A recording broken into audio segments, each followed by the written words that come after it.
میرے دوستوں اور ساتھی،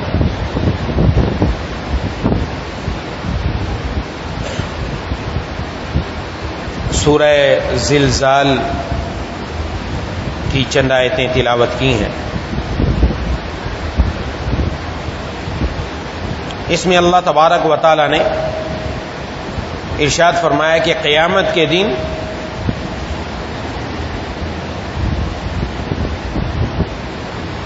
لوگ اللہ تبارک و تعالی کے سامنے مختلف ٹولیوں میں ہو کر آئیں.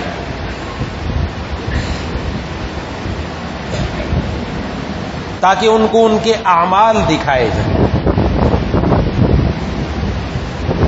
یعنی اس دن جو لوگ اللہ تبارک و تعالی کے سامنے اپنی قبروں سے نکل کر آئیں گے تو ہر ایک اپنے عمل کے اعتبار سے ہوگا.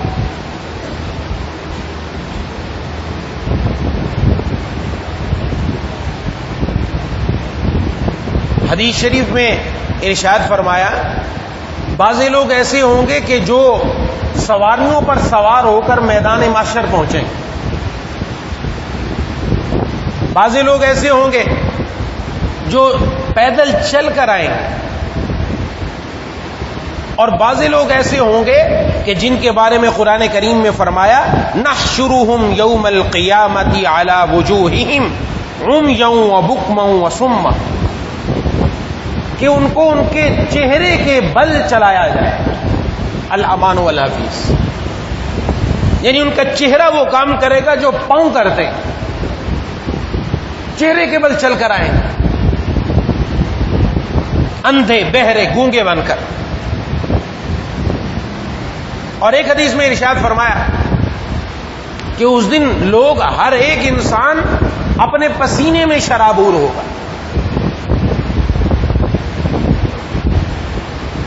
جس کا جیسا عمل ویسا پسینہ، جس کے جتنے اعمال برے اس کو اتنا پسینہ. بعض لوگ ایسے ہوں گے ان کے پاؤں تک پسینہ ہوگا، بعض لوگ ایسے ہوں گے کہ ان کے گھٹنوں تک ہوگا، بعض لوگ ایسے ہوں گے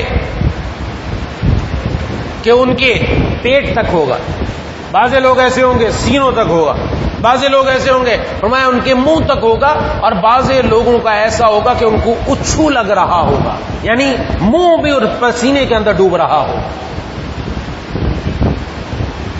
یہ اس دن کی کیفیات بتائی کہ اس دن لوگ مختلف ٹولیوں میں ہو کر آئیں. کیوں؟ تاکہ ان کو ان کے اعمال دکھلائے جائیں. جس نے نیک عمل چھوٹا سا بھی کیا وہ اس کو دیکھ لے گا، چھپایا نہیں جائے گا آج کے دن. اور اگر برا عمل کیا تو اس کو بھی دیکھ لے گا، اس کا نتیجہ بھی اس کو آج نظر آ جائے گا. اس سے پتہ چل رہا ہے برے عمل کا نتیجہ وہاں برا.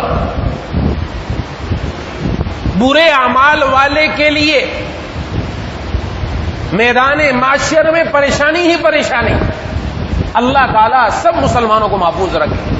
پریشانی ہی پریشانی، اور ایسی پریشانی جس کا حل نہیں ہے وہاں پر. پانی حل، یہاں حل ہے. جناب نبی کریم صلی اللہ علیہ وسلم نے فرمایا آج کے دن تم دار العمل میں ہو، یعنی تم عمل کر سکتے ہو، تم نیکی کر سکتے ہو، تم توبہ کر سکتے ہو، تم اللہ کو منا سکتے ہو، تم رب کے سامنے جھک سکتے ہو. آج عمل کا دن ہے، حساب کا دن نہیں. کل حساب کا دن ہے، عمل کا دن نہیں. وہاں کچھ نہیں ہو سکتا. وہاں بندہ کتنا ہی روئے کچھ نہیں ہونے والا، وہاں کتنی ہی معافی مانگے کچھ نہیں ہونے والا. آج ہے جس نے مرنے سے پہلے اپنے رب سے اپنا معاملہ سیدھا کر لیا، وہ یقیناً آخرت میں اچھے درجات اور اونچے درجات اور اونچی جگہوں پر ہوگا انشاءاللہ. اس لیے یہ فرمایا گیا کہ یہ دونوں قسم کے گروہ، ایک ایسا گروہ برے اعمال والا تو بری ہوگی، ہر ایک پسینے میں ڈوبا ہوا ہے، وہی سورج ہے وہی دھوپ ہے. لیکن کچھ لوگ وہ ہوں گے وہاں امن میں کہ ان کے اوپر سایہ ہوگا. آپ اندازہ نہیں لگا سکتے، ایک آدمی ریگستان میں، ایک آدمی کھلی دھوپ میں، سخت گرمی ہو، سخت گرمی، یہ جون کا مہینہ ہو، مئی کا مہینہ ہو، کیسے سخت گرمی پڑتی ہے. سخت گرمی میں آدمی ایسی جگہ جہاں کوئی سائے کی جگہ نہیں، اور ایک آدمی چھتری کے نیچے نظر آتا ہے، سمجھتے ہیں یہ جنت میں اس وقت کھڑا ہے. خود پسینے کے اندر شرابور ہو، اور اس وقت تو سورج انتہائی قریب کہ انسان کا پسینہ اتنا نکل رہا ہے، اس وقت جس کو سایہ مل گیا تو سبحان اللہ۔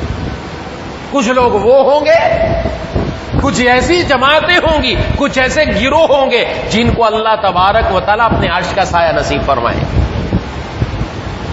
وہی دنیا میں رہتے تھے، ان کی بھی جوانیاں تھی، ان کی بھی زندگی تھی، ان کی بھی خواہشات تھی، ان کی بھی دل کی امنگیں تھی، ان کی بھی چاہت تھی، وہ دنیا میں رہ کر ان کے دل میں بھی آتا تھا ہم بھی یہ نافرمانی کر لیں، ہم بھی ڈراموں کے اندر، فلموں کے اندر، بے حیائی کے اندر، عریانی کے اندر بہ جائیں، ہم بھی ان گانوں کے اندر چلے جائیں، ہم بھی گناہ کر لیں۔ لیکن نہیں، ان کے دلوں میں خوف آ گیا، ان کے دلوں میں اللہ کا ڈر آ گیا، ان کے دلوں میں قیامت کے دن اپنے رب کے سامنے کھڑا ہونا آ گیا، ان کو اپنی قبر یاد آ گئی، ان کو قیامت یاد آ گئی، ان کو اپنے رب یاد آ گئے، ان کو جناب نبی کریم صلی اللہ علیہ وسلم یاد آ گئے، جس کی وجہ سے وہ ان گناہوں سے بچ گیا۔ اس نے اپنی راتیں کالی نہیں کی، اس نے اپنے کانوں کو گناہوں سے ناپاک نہیں کیا، اس نے اپنی زبان کو اور اپنی آنکھوں کو گناہوں سے ناپاک نہیں کیا۔ وہ اس دلدل کے اندر رہ کر بھی اپنے آپ کو بچا کر رکھا، اور من چاہی نہیں، رب چاہی، رحمان چاہی، اللہ تعالی کی مرضی کے مطابق اس نے زندگی گزاری، تو پھر وہاں عیش میں ہوگا کہ اللہ اپنے عرش کے سائے میں جگہ نصیب فرمائیں گے۔ اور جس کو عرش کا سایہ مل گیا سمجھو کام بن گیا، الحمدللہ، یہ بندہ پکا جنتی ہے، یہ جنتی ہے۔ ہمارے حضرت فرمایا کرتے تھے کہ جس کو اللہ نے اپنا اس عرش کا سایہ دیا تو پھر اس سے حساب و کتاب نہیں ہوگا، بلا حساب و کتاب جنت میں جائے گا انشاءاللہ، بلا حساب و کتاب۔ تو مہمانی کی جا رہی، مہمان نوازی۔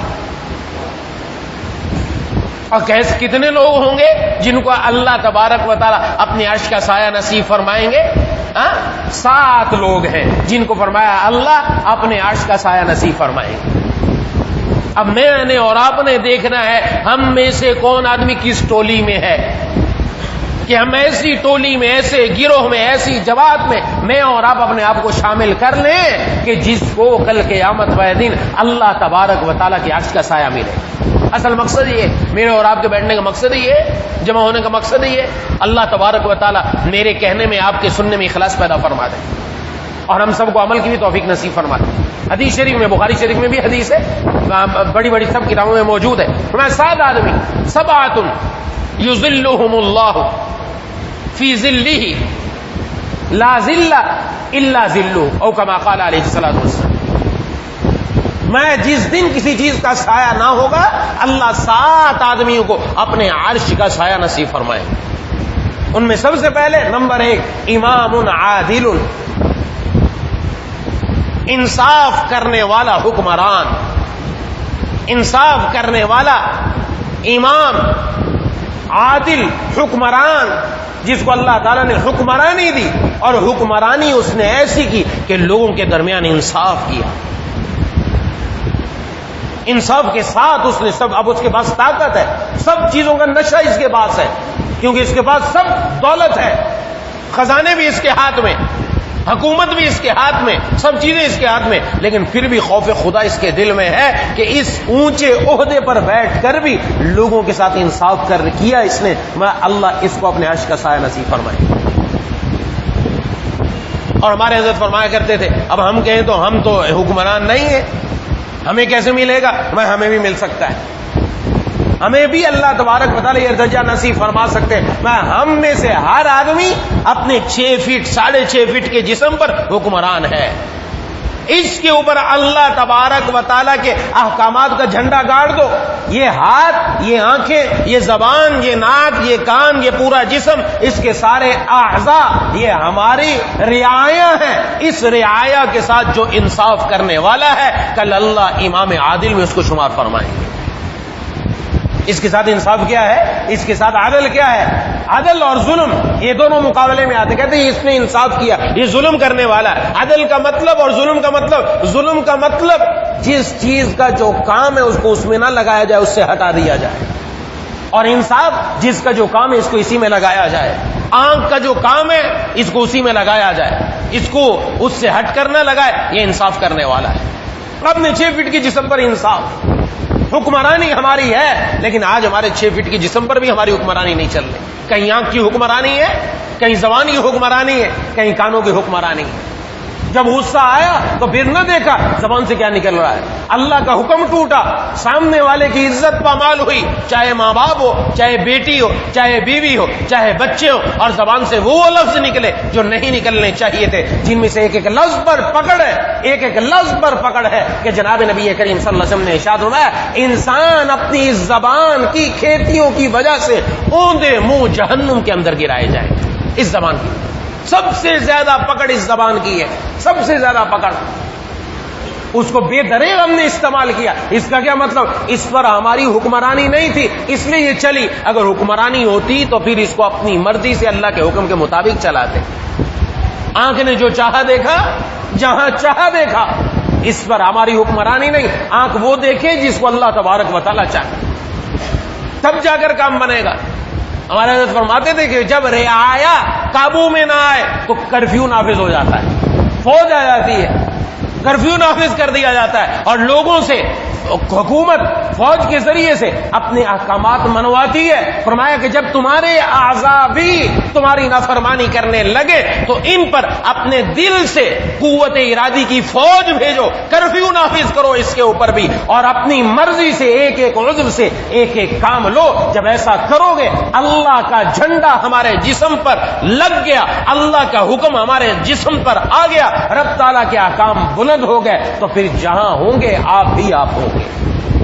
جگر فرماتے تھے میرا کمال عشق بس اتنا ہے اے جگر, میرا کمال عشق بس اتنا ہے اے جگر, وہ مجھ پہ چھا گیا میں زمانے پہ چھا گیا. بس میں نے یہ کیا کہ اپنے رب کے حکموں کو اپنے اوپر لاگو کر دیا. اللہ کا حکم میرے 6 فٹ کے جسم پر جب لگا تو بس اللہ نے پورے دنیا میں مجھے چھا دیا.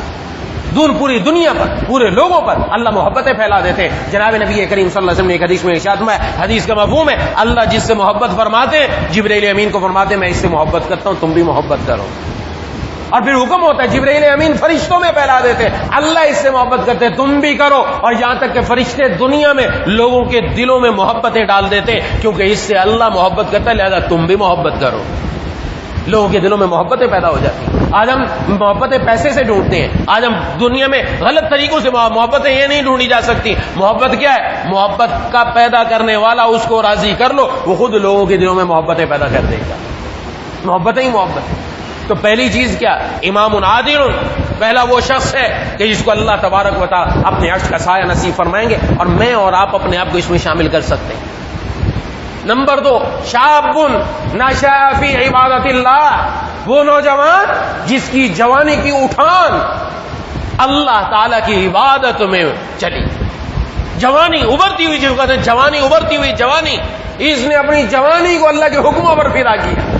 اس نے اپنی جوانی کو دنیا کی رنگینیوں پر نہیں, دنیا کے حسن پر نہیں, کسی کے بالوں پر اور کسی کے گالوں پر اور کسی کی آنکھوں پر مر مٹا نہیں, بلکہ یہ دنیا کے اندر حسن پیدا کرنے والے اللہ تبارک و تعالیٰ کی ذات پر فدا ہو گیا, اور اس نے اپنی جوانی اللہ پر فدا کی. میں اس کو بھی اللہ تبارک و تعالیٰ کل قیامت والے دن اپنے عرش میں کے سائے میں جگہ نصیب فرمائیں گے. یہ جوانی بڑی قابل قدر.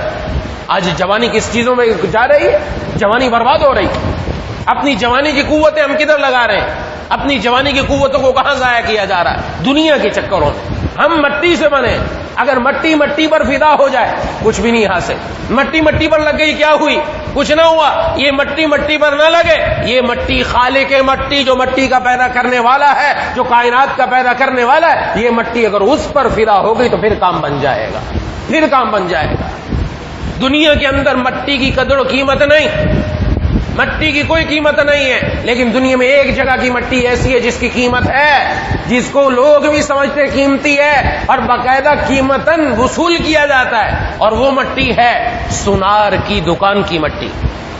جہاں سونار کام کرتا ہے اس میں مہینے کے بعد جھاڑو لگتا ہے, اور جھاڑو لگا کر مٹی جب اکٹھی ہوتی ہے یہ مٹی بھی بکتی ہے, یہ مٹی بھی بکتی ہے. کیوں؟ اس لیے کہ سونار جب سونے کا کام کرتا ہے, کوئی زیور بناتا ہے, تو سونے کے چھوٹے چھوٹے ذرات اڑ کر وہ اس سونار کے کپڑوں پر بھی گرتے ہیں, زمین پر بھی گرتے ہیں. وہ جو ذرات اس مٹی میں ملے ہوئے ہیں اس کی وجہ سے یہ مٹی قیمتی بن جاتی ہے, باقاعدہ بھیجے جاتے ہیں. آپ جا کے دیکھیں سونار بازار کے اندر بلکہ بعض مساجد کے اندر بھی ایسا ہے، جو وہاں کی مسجدیں قریب قریب لگی ہوئی ہیں، تو جو وضو والی جگہ ہے، وضو والی جگہ، وہاں پر جہاں پانی نیچے جاتا ہے، نیچے لائن میں جائے گا، وہاں پر بھی انہوں نے ایک پیالہ رکھا ہوا ہے، وہاں پر بھی یہ جو جا کے وضو کرتا ہے، اس کے اعضاء پر جو لگ جاتے ہیں ذرات، جسم پر جھڑ جاتے ہیں، وہ وہاں جا کے جھڑتے ہیں، اور وہ مہینے 2 مہینے بعد وہ کپا نکالتے ہیں نیچے سے، اس کے اندر بھی سونے کے ذرات ملتے ہیں۔ کیا ہے یہ؟ اس مٹی کی قیمت ہے۔ کیوں؟ کہتے ہیں اس مٹی میں سونا ملا ہوا ہے، سونا ملی ہوئی مٹی، اس کی قیمت ہے۔ انسان بھی مٹی سے بنا ہے، اس مٹی کی کوئی قیمت نہیں۔ سونا کیا بیچتا ہے؟ جب اس مٹی میں سونے کا خالق آ جاتا ہے تو پھر یہ انسان بھی قیمت والا بن جاتا ہے۔ اس کی قیمت پیسے سے نہیں لگتی، اس کی قیمت دکانوں سے نہیں، مال و دولت، بینک و بیلنس، کار و کوٹھی اور بنگلوں سے نہیں، اس کی قیمت فیکٹریوں سے نہیں، اس کی قیمت لگتی ہے تو خالق کے سونا اللہ تبارک و تعالیٰ کی ذات، اس کے احکامات جب اس کے جسم میں آتے ہیں تو اس بندے کی قیمت لگنا شروع ہو جاتی ہے۔ اس لیے دنیا پر کیا، کسی خاکی پہ مت کر خاک اپنی جوانی، کسی خاکی پہ مت کر خاک اپنی زندگانی کو، جوانی کر فدا اس پہ کہ جس نے دی جوانی کو، جس اللہ نے یہ جوانی دی، جوانی اس پر فدا کر۔ بہت موضوع لمبا ہے یہ جوانی۔ آج نوجوان طبقہ بہت دور ہو رہا ہے، بہت دور۔ اس کی بڑی وجہ عرض کر دیتا ہوں، یہ بھی ایک الگ موضوع ہے، موقع ملا تو اس پر تفصیل سے عرض کروں گا۔ جہاں جس گھر میں ازدواجی زندگی، شوہر اور بیوی کی زندگی جتنی اچھی گزرے گی، اولاد کی تربیت اتنی اچھی ہوگی، اور جس گھر کے اندر ازدواجی زندگی یعنی میاں بیوی کی زندگی جتنی تلخ ہوگی، آگے اولاد بھی اتنی کڑوی ہوگی، اولاد بھی والدین سے بھی دور، اللہ سے بھی دور ہوگی، اس کی تربیت اچھی نہیں ہوگی۔ ہمیشہ یاد رکھیں، یہ گھر سے محل بنتا ہے، گھر مقام ہے جہاں سے آگے معاملات چلتے ہیں، لیکن اگر گھر کے اندر ہی مقامات درست نہیں، اگر گھر کا ماحول ہی درست نہیں، ازدواجی زندگی اچھی نہیں ہے، تو پھر اس کا اثر یقیناً اولاد پر پڑ گیا۔ باپ اگر اپنے بچے کی ماں کو ہمیشہ ڈانٹتا ہی رہے، مارتا ہی رہے، ان کے سامنے ظلم کرے، ان کے سامنے گالیاں نکالے، بچے پر کیا اثر پڑے گا؟ بچہ کیا سیکھے گا؟ بچہ وہی سیکھے گا جو باپ کو کرتا ہوا دیکھ رہا ہے۔ بیوی ماں اپنے شوہر کے سامنے، اپنی اولاد کے سامنے بدزبانی کر رہی ہے، گالیاں نکال رہی ہے، زبان اونچی آواز میں بات کر رہی ہے، اولاد پر کیا اثر پڑے گا؟ بیٹی پر کیا اثر پڑے گا؟ یہ بیٹی کل جب کسی کے گھر میں جائے گی، یہ جا کر یہی کہے گی جیسے میری ماں نے باپ کے ساتھ کیا، میں بھی اپنے شوہر کے ساتھ ایسا کروں۔ یہ سکھا رہے ہیں، ہم نہیں سمجھ رہے اس بات کو۔ آج ہم اپنے اولاد کو اپنے ہاتھوں سے زندہ درگور کر چکے ہیں۔ پہلے تو زندہ ماں زمین میں دفن کر دیتے تھے، آج ہم اخلاقی اعتبار سے، روحانی اعتبار سے اپنی اولاد کو گویا دفن کر چکے ہیں۔ پتہ ہی نہیں ہے کہ زندگی گزارنے کا اصول کیا ہے، گھر کی زندگی کا اثر کیا پڑتا ہے، جس کی وجہ سے گھر جہنم بن چکے، گھروں میں اختلافات ہیں، جھگڑے۔ جس گھر کے اندر شادی کر کے جو ماں اپنے بیٹی کی خوشی کے لیے جس کو لے کر آتی ہے، خود پسند کر کے لاتی ہے، وہی ماں پھر اسی کے خلاف ہو جاتی ہے کہ تو اب اپنی بیوی کا ہو گیا، اور وہی ماں جو اپنے بچے کو گھر بسانا چاہیے تھا، وہی ماں اس بچے کے گھر کے ٹکڑے کرواتی ہے۔ آج یہ دستور ہے، آج یہ ماحول ہے گھروں کا، تو کیا بنے گا؟ آگے جو نتیجہ نکلے گا وہی ہے۔ تو میں عرض کر رہا تھا، اصل جوانی بڑی قیمتی زندگی، بڑی زندگی میں سب سے زیادہ اہم جز اگر ہے تو جوانی کا یہ جوانی بڑی قیمتی ہے، اس میں انسان بہت کچھ کر سکتا ہے۔ اس لیے کل قیامت والے دن بھی جو سوال 5 ہونے والے ہیں، 5 سوال، ان میں جو سوال دوسرے ہونے، زندگی کا الگ سوال ہے، لیکن جوانی کا الگ سوال ہے کہ تو نے جوانی کہاں گزاری۔ زندگی میں الگ سوال، ان عمرہ فیما افناہ، تو نے اپنی زندگی کہاں گزاری، اور جوانی ان شبابہ فیما ابلاہ، اپنی جوانی کو کن چیزوں میں پرانا کیا۔ حالانکہ زندگی میں تو جوانی بھی بڑی قیمتی ہے، بڑی قیمتی، اس لیے اس جوانی کو رب پر فدا کر کے دیکھو، خوشیاں آپ کے قدموں میں آئیں گی، دنیا قدموں میں آئے گی۔ اپنے رب کی اپنی من چاہی زندگی نہیں، رب چاہی زندگی گزار کر دیکھیں، رب تعالیٰ کی طرف سے عنایات کیا آتی۔ دوسرا آدمی یہ، تیسرا آدمی کون؟ رجلان، وہ 2 آدمی جن دونوں نے آپس میں ایک دوسرے سے اللہ کے لیے محبت کی، ایک دوسرے سے ملے تو اللہ کے لیے، ایک دوسرے سے جدا ہوئے تو اللہ کے لیے۔ کیا مطلب؟ اس میں دنیا کا مقصد نہیں، یہ دنیاوی پارٹنر نہیں ہے، ان دونوں کی پارٹنرشپ نہیں ہے کسی کام کے اندر، یہ دونوں آپس میں اپنے خونی رشتے کو پورا کرنے کے لیے نہیں ملے۔ یہ کیوں ملے؟ اللہ کی رضا کے لیے، کہ یہ اس کے پاس دین کی وجہ سے آیا اور دین کی وجہ سے آ کر بیٹھا۔ جیسے میں اور آپ جمع ہیں، ہمارا آپس میں تعلق نہ مالی ہے، نہ جسمانی ہے، نہ نسبی ہے، اگر ہے تو دین کا تعلق ہے۔ اس نسبت سے آپ حضرات جمع ہوئے کہ کچھ دین کی بات سن لیں، تو دینی تعلق جو دونوں آپس میں ایک دوسرے سے ملے اللہ کی محبت کی وجہ سے، اور دونوں جدا بھی ہوئے اللہ کی محبت کی وجہ سے، فرمایا اللہ ان کو بھی اپنے عرش کا سایہ نصیب فرمائے۔ حضرت ابو مسلم خولانی رحمہ اللہ بہت ہی بڑے تابعی گزرے، حضرت معاذ ابن جبل رضی اللہ تعالیٰ عنہ جناب نبی کریم صلی اللہ علیہ وسلم کے چہیتے صحابہ کرام میں سے، بہت ہی قریب آپ کے رہنے والے۔ تو حضرت ابو مسلم خولانی رحمہ اللہ یہ تابعی ہیں، یہ حضرت معاذ بن جبل رضی اللہ تعالیٰ عنہ کی خدمت میں آئے اور آ کر بیٹھے اور عرض کیا کہ میں آپ سے محبت کرتا ہوں، میں آپ سے محبت کرتا ہوں۔ یہ انہوں نے وہ جملہ بولا جو جناب نبی کریم صلی اللہ علیہ وسلم نے بولا تھا حضرت معاذ بن جبل رضی اللہ تعالیٰ عنہ، کہ اے معاذ میں تجھ سے محبت کرتا ہوں۔ حضرت معاذ رضی اللہ تعالیٰ نے عرض کیا اے اللہ کے رسول میں بھی آپ سے محبت کرتا ہوں۔ تو انہوں نے کیا فرمایا حضرت معاذ رضی اللہ تعالیٰ عنہ کو، میں آپ سے محبت کرتا ہوں۔ فرمایا سوچ سمجھ کر بولو کیا بول رہے ہو، سوچ سمجھ کر بولو۔ انہوں نے کہا میں آپ سے محبت کرتا ہوں اللہ کے لیے۔ پھر فرمایا سوچ سمجھ کر بولو۔ کہا جی میں سوچ سمجھ کر ہی بولا، میں آپ سے اللہ کے لیے محبت کرتا ہوں۔ فرمایا میں نے اس لیے تجھ سے پوچھا کہ میں نے جناب نبی کریم صلی اللہ علیہ وسلم سے سنا جن دو آدمیوں نے اللہ کے لیے محبت کی اللہ تبارک و تعالیٰ اپنے عرش کا سایہ ان دونوں کو نصیب فرمائے گے۔ یہ میں تجھے خوشخبری سنانا چاہ رہا۔ اور پھر ارشاد فرمایا، پھر آگے فرمایا کہ جس کو کسی سے اللہ کے لیے محبت ہو تو اس کو بتلا بھی دے کہ میں تجھ سے اللہ کے لیے محبت کرتا ہوں، تاکہ دونوں کی محبت بھی آگے بڑھ جائے۔ یہ دنیاوی اغراض سے خالی، دنیا کی چکر میں نہیں، اپنی غلط محبت کے لیے نہیں، یہ اللہ کی رضا کے لیے۔ اور اللہ کی رضا کے لیے محبت وہاں ہوگی جہاں دین ہوگا، جہاں دین نہیں دنیا، وہاں دنیا کی وجہ سے محبت، چاہے اس کا نفس کچھ بھی کہے، دین کی وجہ سے جہاں محبت ہوگی وہ اللہ کی رضا کی خاطر ہوگی، وہ اللہ کی رضا کی خاطر۔ تو یہ تیسرے وہ دو آدمی جو اللہ تبارک و تعالیٰ کی رضا کے لیے ملے۔ اور ایک آدمی رجل خالیا، ایک آدمی خلوت میں بیٹھا ہوا تھا، ففاضت عیناہ، اور خلوت میں بیٹھا ہوا دل میں اللہ کا خوف آیا، دل میں اللہ کا ڈر آیا، اللہ کو یاد کر کے رونے لگا، اس کی آنکھوں سے آنسو نکلنے لگے۔ فرمایا اس کو بھی اللہ کل اپنے عرش کا سایہ نصیب فرمائے۔ آج تنہائیوں میں کتنا رب کے سامنے روئے، ہماری تنہائیاں بجائے رب کے سامنے رونے کے اللہ کی نافرمانیوں میں گزرتی۔ پہلے بھی عرض کر چکا، آج گناہوں کی پلاننگ ہوتی ہے کہ میں نے تنہائی میں گناہ کس طرح کرنا ہے، کس طریقے سے میں گناہ کروں گا، اس کے لیے باقاعدہ پلاننگ اور منصوبہ بندی ہے۔ نہ یہ تنہائیاں رب کے سامنے، کچھ تنہائیاں، کچھ راتیں، کچھ لمحات ایسے خلوت کے ہو جائیں کہ جس میں بندہ اور اس کا مولا وہ اس رب کے سامنے روئے، تو پھر دیکھے کہ دل میں اللہ اس وقت کیا سکون عطا فرماتے ہیں، دل میں کیا اللہ چین کے خزانے نازل فرماتے ہیں۔ یہ جو بندہ ہے رجل خالیا ذکر اللہ، یہ تنہا بیٹھا ہوا تھا اور اس کو اللہ تعالیٰ کی یاد آئی اور اللہ تبارک و تعالیٰ کو یاد کر کے یہ رونے لگا، تو میں اللہ اس کو بھی اپنی عرش کا سایہ نصیب فرمائے۔ اور کون سا آدمی؟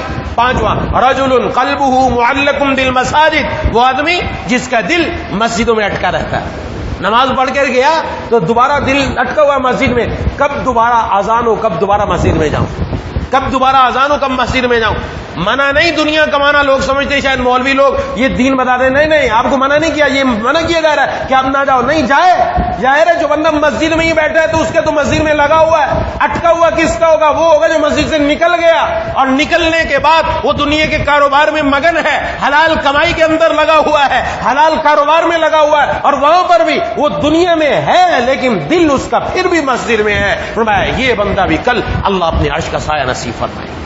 میں اور آپ کوشش کریں ہماری یہ کیفیت بنے کہ نکل جائیں تو بھی مسجد میں دل اٹکا رہے کہ کب دوبارہ اللہ کا بلاوا ہے، کب تک مسجد میں آؤں گا، کیسے میں مسجد میں آ کر اللہ تبارک و تعالیٰ کو راضی کروں۔ اور چھٹا آدمی وہ کہ صاحب جمال اور صاحب نسب عورت نے اس کو زنا کی دعوت دی۔ آج یہ بھی بہت عام ہو چکا، بہت عام ہو چکا، مرد کی طرف سے تو تھی، عورتوں کی طرف سے بھی دعوت، زنا کی دعوت دی جا رہی۔ خوبصورت عورت ہے، نسب والی عورت ہے، شریف خاندان کی عورت ہے، اس نے دعوت دی، اس کو گناہ کی، اور اس نے کہا کہ میں اللہ سے ڈرتا ہوں اور پیچھے ہٹ گیا۔ اس موقع پر اپنے آپ کو بچا لینا یہ بہت بڑا کام ہے، اور وہی بچ سکتا ہے جس پر اللہ کا فضل خاص ہو۔ دعا یہ کرنی چاہیے کہ اللہ کبھی گناہ کا موقع بھی نہ دے.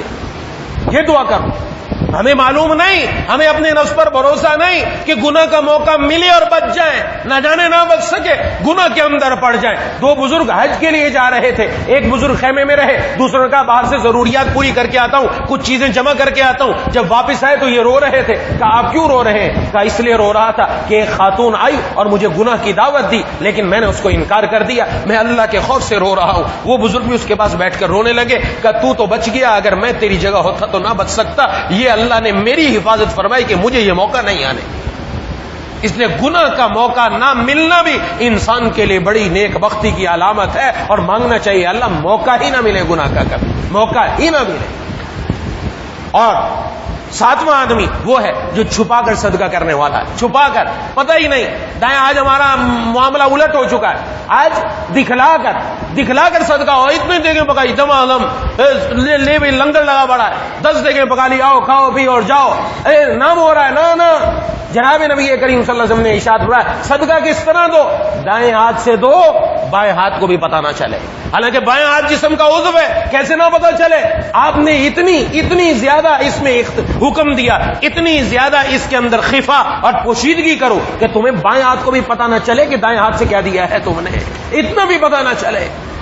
یہ کب ہوگا؟ دیگیں پکانے سے نہیں, چپکے سے جاؤ اور کسی کے گھر کے اندر کسی کے گھر کی ضروریات ہے, کچھ رقم دے کر آ گئے. کتنے ایسے لوگ جن کے گھر کی ضروریات جو پوری کرے تو پھر اللہ تبارک و تعالیٰ کی اس کے اوپر یہ فضیلت کہ جس نے صدقہ چھپا کر دیا کل قیامت والے دن اپنا اپنے عرش کے سائے میں جگہ عطا فرمائے. بھی کیا کس کے لیے؟ کہا جی اللہ کے لیے کیا, اللہ نام کیا, اور کیا تو اللہ نام, لیکن دکھایا تو لوگوں کو. یہ اللہ نام کیسا ہے؟ اللہ نام تو وہ ہوتا ہے جو چھپ کر ہوتا, اللہ ہی کو پتا چلتا, کسی اور کو پتا ہی نہ چلتا. یہ کیسا اللہ نام ہے کہ دوسروں کو بتا کر رہے ہیں؟ چھپا کر کرو, پتہ ہی نہ چلے. اور اس میں دیگ پکانا ضروری, چاول بنانا ضروری, بکرا کاٹنا ضروری. سب سے زیادہ ضرورت انسان کو کس کی ہے؟ خوب سوچئے, پیسے کی ہے. پیسہ ہوگا کپڑا بھی لے سکتا ہے, دوا بھی لے سکتا ہے, گھر کا کرایہ بھی دے سکتا ہے, بچوں کی ضروریات بھی پورا کر سکتا ہے, کیا کچھ کر سکتا ہے. چاول سے اس کی کیا ضرورت پوری, کھانے کی اس کو ضرورت نہیں, آپ چاول بنا رہے, ارے پیسہ دو. پیسہ سب سے بڑھ کر ثواب اس چیز میں ملتا ہے جس سے محتاج کی ضرورت زیادہ پوری ہوتی ہے اور پیسے سے زیادہ پوری ہوتی ہے. فقہاء نے لکھا ہے اس لیے پیسہ دے, چھپا کر دے, اور چھپا کر جو دینے والا اس کی جیسی نیت ہوگی اللہ تعالیٰ ویسا کام بنائیں گے. بخاری شریف میں ایک حدیث ہے, عرض کرتا ہوں, ایک آدمی نے چھپا کر صدقہ دیا, چھپا کر رات کے اندھیرے میں کسی کو دے دیا. صبح آیا پتا چلا وہ تو کسی زانیہ عورت کو دے کر آ گیا, تو صدقہ زنا کرنے والی بازاری عورت تھی. اس نے کہا میں نے اللہ کی رضا کے لیے دیا, ہو سکتا ہے اللہ اس صدقے کی وجہ سے اس کی زندگی بدل دے. دوسرے دن پھر گیا, یہ نہیں کہ نہیں دیا, پھر چھپا کر صدقہ دیا, پتہ نہ چلے کسی کو. اگلے دن پتہ چلا وہ تو کسی چور کو دے کر آ گیا, چور تھا وہ تو چوریاں کرتا ہے لوگوں کے گھروں میں. کہا میں نے تو اللہ کی رضا کے لیے دیا, ہو سکتا ہے اللہ اس کو ہدایت دے دے. تیسرے دن پتہ چلا کسی مالدار کو دے کر آ گیا جو لوگوں کے سامنے حقوق اس طرح کرتا ہے. کہا ہو سکتا ہے اللہ تعالیٰ اس کی وجہ سے اس کی تبدیل کر دے. فرمایا بس اس کے صدقہ دینے کی بات تھی, وہ چور چوری سے باز آ گیا, زانی عورت زنا سے باز آ گئی, اور مالدار اللہ کی نافرمانی سے باز آ گیا. صدقے کی برکت یہ ہوئی کہ پیسہ حلال کا گیا, اس کی برکت نے ان کی زندگی بدل کر رکھی. یہ ہے چھپا کر صدقہ دے, چھپا کر. اور فرمایا حدیث میں جو دینار, ایک آدمی دینار خرچ کرتا ہے, ایک دینار اس نے خرچ کیا اللہ کے راستے میں, ایک دینار اس نے خرچ کیا کسی غلام کو آزاد کرانے میں, بہت بڑی سعادت کی بات ہے. ایک دینار اس نے خرچ کیا مسکینوں پر, اور ایک دینار اس نے خرچ کیا گھر والوں پر. فرمایا سب سے زیادہ اجر پتہ ہے تمہیں کس کا ہے؟ سب سے زیادہ اجر اس کا ہے جو تم نے اپنے گھر والوں پر خرچ کیا ہے. آج ہم سمجھتے ہیں کہ گھر والوں پر خرچ کرنے, ہو سکتا ہے ہماری نیت نہ ہونے کی وجہ سے ثواب بھی نہ ملے. نیت رکھ کے گھر والوں پر خرچ کرنے والا پیسہ سب سے زیادہ عمدہ اس کا ثواب ملنے والا ہے. لیکن غلط جگہوں پر خرچ نہ ہو, اچھی جگہوں پر خرچ ہو, اس کا ثواب ملنے والا. یہ صدقے کے فضائل, تو اس پر اللہ تعالیٰ کی نعمت ہی نعمت ہے. بارے یہ عرض کرنے کا مقصد کیا کہ قیامت کے دن جو مختلف گروہ بننے والے ہیں, میں اور آپ دیکھیں کہ ہمارا کس ٹولی میں شمار ہونے والا ہے. یہ 7 افراد شمار کیے, کوشش کریں میں اور آپ ان میں سے کسی ایک میں کم از کم داخل ہو جائیں, تاکہ کل قیامت والے دن اللہ تبارک و تعالیٰ کے عرش کا سایہ نصیب ہو. دعا ہے کہ اللہ تعالیٰ مجھے اور آپ کو ان باتوں پر عمل کرنے کی توفیق نصیب فرما دے. وآخر دعوانا ان الحمد للہ. الحمد لله رب العالمين الرحمن الرحيم مالك يوم الدين إياك نعبد وإياك نستعين اهدنا الصراط المستقيم صراط الذين أنعمت عليهم غير المغضوب عليهم ولا الضالين اللهم صل على سيدنا ومولانا محمد وعلى آل سيدنا ومولانا محمد وبارك وسلم. ربنا اغفر لنا ذنوبنا وكفر عنا سيئاتنا وتوفنا مع الأبرار. ربنا لا تزغ قلوبنا بعد إذ هديتنا وهب لنا من لدنك رحمة إنك أنت الوهاب. اللهم إنا نسألك رضاك والجنة. اللهم إنا نعوذ بك من سخطك والنار. یا الہ العالمین یا ارحم الراحمین یا ذا الجلال والاکرام، ہم سب کی حاضری کو اپنی بارگاہ میں قبول و مقبول فرما لیجیے. یا الہ العالمین ہمارے والدین کی، بیوی بچوں کی، بہن بھائیوں کی، دوست و احباب کی، تمام رشتہ داروں کی، اہل پاکستان کی، پوری امت مسلمہ کی مغفرت فرما دیجیے. یا الہ العالمین یا ارحم الراحمین ہم میں سے جو بیمار ہیں، گھروں میں جو بیمار ہیں، دوست و احباب میں جو بیمار ہیں، جنہوں نے اپنے بیماروں کے لیے دعا کے لیے کہا، یہ کہنا چاہتے ہیں نہیں کہہ سکے، امید رکھتے ہیں پیغام پہنچایا نہ پہنچ سکا، سب کو شفاء کاملہ عاجلہ مستمر عطا فرما دیجیے. لیاقت بھائی کا بھی 2 دن پہلے آپریشن ہوا ہے، ان کے لیے دعا فرمائے اللہ تبارک و تعالی ان کو مکمل صحت نصیب فرما دے. یا الہ العالمین یا ارحم الراحمین جسمانی صحت بھی نصیب فرما، ہم سب کو روحانی صحت بھی نصیب فرما. یا الہ العالمین جو مقروض ہیں ان کو قرضوں سے رہائی نصیب فرما، جو بے روزگار ہیں ان کو حلال برکت والا روزگار نصیب فرما. یا الہ العالمین جن کو حلال روزگار میسر ہے ان کی روزی میں خوب برکت عطا فرما. جو بے اولاد ہیں ان کو نیک صالح اولاد عطا فرما دیجیے. جو اولاد والے ہیں ان کی اولاد کو نیک متقی پرہیزگار بنا دیجیے. جن کی بچیوں کے رشتے نہیں آ رہے نیک جوڑ کے رشتے نصیب فرما دیجیے. جن کی شادیاں ہو چکی ہیں یا اللہ ان کی شوہر زانے میں ان کے شوہروں کے دلوں میں نرمی اور محبت پیدا فرما دیجیے.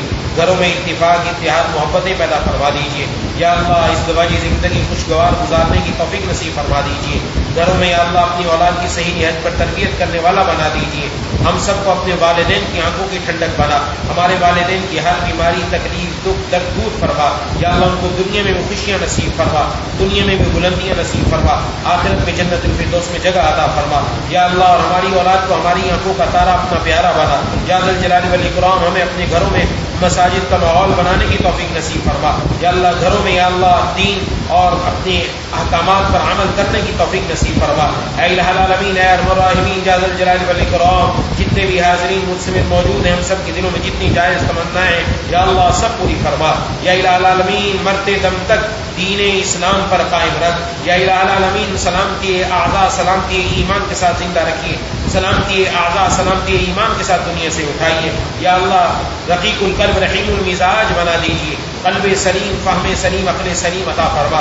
عقل سلیم پر فضل عظیم عطا فرما. یا الہ العالمین حاسدین کے حسد، شریروں کے شر، نظر بد سے ہم سب کی حفاظت فرما. مولا کریم مرتے دم تک اسی طرح اپنے در پر بار بار آنے کی توفیق نصیب فرما. یا الہ العالمین ہم میں سے جو بھی جس گناہ میں مبتلا ہے اسے وہ گناہ چھوڑنے کی توفیق نصیب فرما. یا اللہ ہمیں گناہ کا موقع بھی میسر نہ آئے، اس سے ہم سب کی یا اللہ گناہوں سے بھی حفاظت فرما. یا الہ العالمین جتنا مشرق اور مغرب کے درمیان فاصلہ ہے اتنا ہمارے اور گناہوں کے درمیان فاصلہ فرما. یا اللہ ہم سب کو اپنے شکر گزار بندوں میں شامل فرما. یا اللہ شکر گزار بندوں میں شامل فرما. اپنی نعمتوں پر یا اللہ اپنے والدین کی نعمت پر، اولاد کی نعمت پر، گھر والوں کی نعمت پر، تمام نعمتوں پر اپنا شکر ادا کرنے کی توفیق نصیب فرما. یا الہ العالمین یا ارحم الراحمین یا ذا الجلال والاکرام یا اللہ جتنی دعائیں آپ کے محبوب جناب نبی کریم صلی اللہ علیہ وسلم نے مانگی سب ہم سب کے حق میں قبول فرما. جن چیزوں سے پناہ مانگی ان سب سے ہم سب کو پناہ عطا فرما. دنیا میں اسلام کا بول بالا فرما، کفر کا منہ کالا فرما. خاص طور پر یا اللہ مقبوضہ کشمیر کے مسلمانوں کی حفاظت فرما. یا الہ العالمین یا ارحم الراحمین وہاں کئی دن سے کرفیو نافذ ہے یا اللہ ان کی غیب سے مدد فرما. یا اللہ غیب سے مدد فرما. مولا کریم الہ العالمین ان کے سامنے جتنے ظالم جابر جو بھی حکمران ہیں ہندوستان کی حکومتیں ہیں یا اللہ جو بھی لوگ ہیں یا اللہ ان کو تہس نہس فرما، تباہ و برباد فرما. ربا جتنے بھی دنیا میں مسلمان مظلوم ہیں سب کی یا اللہ غیب سے مدد فرما. اے الہ العالمین تمام مسلمانوں کو ایک اور نیک ہونے کی توفیق عطا فرما. یا اللہ ہماری نظریاتی اور جغرافی سرحدوں کی حفاظت فرما. اے الہ العالمین جتنی دعائیں آپ کے محبوب جناب نبی کریم صلی اللہ علیہ وسلم نے مانگی سب ہم سب کے حق میں قبول فرما. ہر خیر ہر مسلمان مرد ہر مسلمان عورت کو عطا فرما. ہر شر سے ہر مسلمان مرد ہر مسلمان عورت کی حفاظت فرما. ربنا تقبل منا انك انت السميع العليم وتب علينا انك انت التواب الرحيم. صلی اللہ علیہ وسلم.